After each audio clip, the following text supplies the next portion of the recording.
Here with Nick Lara, the distance coach for the Southern Connecticut State University men's and women's cross country and track and field programs. And Coach, let's start off with last weekend at the conference championships. The men finished second, the women fifth. Can you just give a quick assessment of the performances from your viewpoint? Yeah, the men, we went in there hoping to win, and we've been building up for that for some time. It's definitely not the race we were trying to peak for. We're definitely geared more towards the region and possibly the national meet. So they, for them, from my standpoint, they competed really well, having worked out on Friday right before the meet.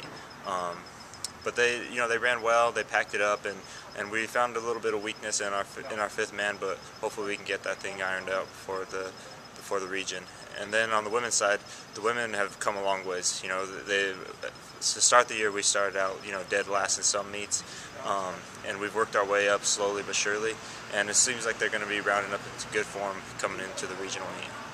Both teams have been prominent in both the regional and national rankings throughout the course of the year here. Can you talk about the progress? I know you just alluded to it a little bit on the women's side, but the progress that's been made by both teams during the course of the fall.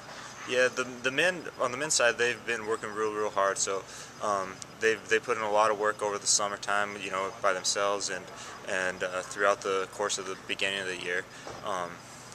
We had a hiccup at the New England, but I kind of saw that one coming just because of the nature of the race and how many teams were in it.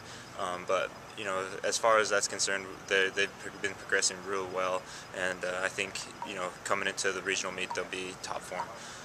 The women, they've been progressing real nicely. I think that they're better than what people are going to expect from them on the regional level, and so our goal is to make sure that they come in confident and ready to rock and roll. And lastly, are there any other keys and things you're trying to work on here as you head into the regionals?